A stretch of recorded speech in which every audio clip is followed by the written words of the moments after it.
XIV веке были понятия совершенно другие, чем они представляются нам сегодня. Ну вот, например, автобиография Тимура, которую записал один арабский историк. В этой автобиографии Тимур рассказывает о том, как к нему обратились жители Самарканда. Какой арабский историк? И сообщили ему, что от насилия узбеков мир пришел в разрушение. Почтенные люди оскорблены, имущество мусульман разграблено. И мы, факиры, саиды и шейхи, единогласно приняли решение подчиниться тебе, о Тимур, если ты приложишь усилия к истреблению узбеков, то мы все встанем за тебя. А если не защитишь нас от насилий узбеков, то в день страшного суда мы обвиним тебя перед престолом Всевышнего. И далее Тимур рассказывает о том, как он собрался в поход для того, чтобы наказать узбеков. Что за книга? Если бы... Очень интересно, о какой книге арабского ученого он говорит, путешественника, но жители Самарканда действительно искали покровительство у Тимура в XIV веке. В тот период Средняя Азия переживала междоусобицы и набеги племен кочевых. Тимур же, будучи амбициозным, сильным военачальником, сумел объединить этот регион под своей властью. Самарканд же он сделал столицей своей империи, и его жители поддерживали Тимура, видя в нем гаранта безопасности и стабильности. Тимуру в XIV веке сказали, что он узбек, он пришел бы, наверное, в негодование, потому что так в его время называли жителей враждебной ему части Золотой Орды, с которыми он, что называется, нещадно боролся. Да, он Если бы ему сказали, что он казах, он бы вообще не понял, что это такое, потому что казахов в то время не было как этноса совершенно. А предки нынешних казахов понятия не имели о том, что когда-нибудь их потомки возьмут себе это имя в XIV веке, обозначавшее достаточно негативную кличку степных разбойников, бродяг, людей без начальства. И придадут этой кличке гордое, славное и достойное имя одного из выдающихся народов Великой Степи. Тогда этого было совершенно еще никому не известно. И назови вы Амира Тимура казахом в XIV веке, скорее всего, вы могли бы напороться на серьезные неприятности. Тогда и названия народов были другие, и представление о народах было другое, и то, что сегодня называется нацией или национальностью, в XIV веке таковым совершенно не являлось. И, соответственно, говорить об этом применительно к истории Эмира Тимура достаточно странно. Есть такой принцип.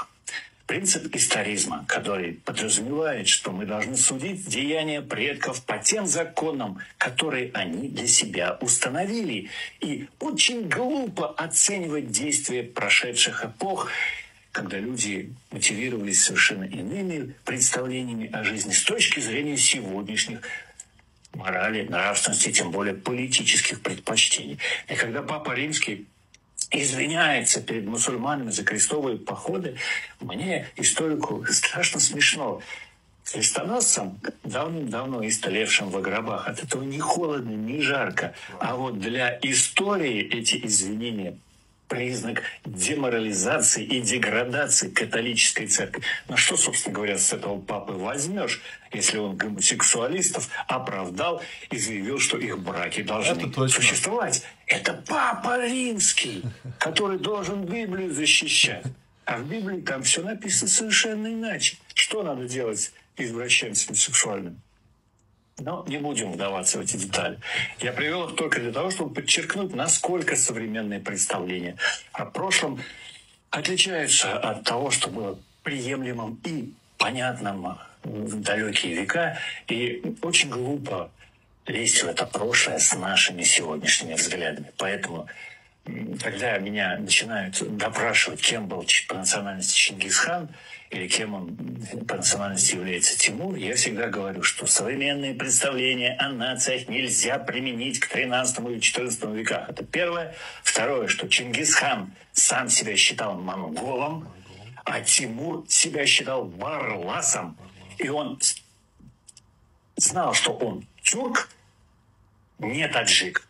Таджики, с его точки зрения, были люди, негодные к военной службе. Он очень четко отделял своих воинов, тюрков, от таджиков. Но противоставлял себя как монголам, это тюрки Восточного Казахстана, Кашгарии, Джунгарии, нынешние уйгуры, нынешние киргизы отчасти казахи.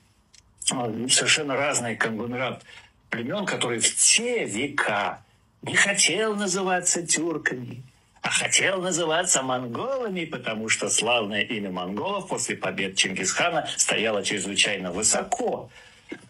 И сам Тимур в каком-то смысле тоже был монголом. Во-первых, по происхождению его родного племени, некогда вышедшего с берегов Анона из Монголии и перекочевавших на берега Кашкадарьи. Во-вторых, по этому грозному имени, которое его династия воспримет и пронесет в Индию, и там прославит как династию великих моголов, а не тимуридов, между прочим. Хотя они все были потомками Тимура. И почему-то эти люди не стеснялись называться монголами, прекрасно понимая, что они тюрки при этом. А сегодня некоторые пытаются на этом какие-то спекуляции развить. Не разводите спекуляции, уважаемые. Давайте изучать историю такой, как она была. Тимур был барласом, тюрком, чагатаем, потому что так назывались тюркские народности чагатайского улуса, и это было принято в то время, в XIV веке.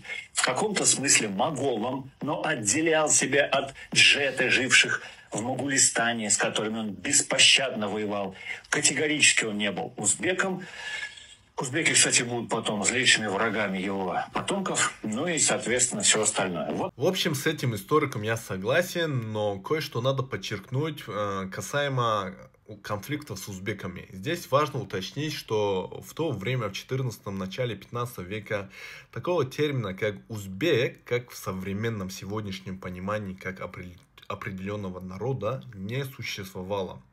Однако, надо сказать, что Тимур воевал с тюрко-монгольскими племенами и ханствами, которые позже становятся частью узбекской этнической группой. Например, он воевал против Золотой Орды, а именно против хана Тахтамыша, и с другими кочевыми племенами, которые жили в то время в Средней Азии.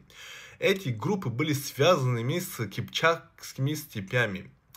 Впоследствии же эти группы стали, скажем так, формированием узбекского народа после распада Золотой Орды и миграции племен в 14-16 веках. Таким образом, войн, так как прямых с узбеками и не было у Тимурлана, но он боролся, воевал с предшественниками узбекских племен и ханс, которые позже становятся, скажем так, заселяют этот регион. Вот такие вот дела. Как хотите с этим, так и живите. Но это факт.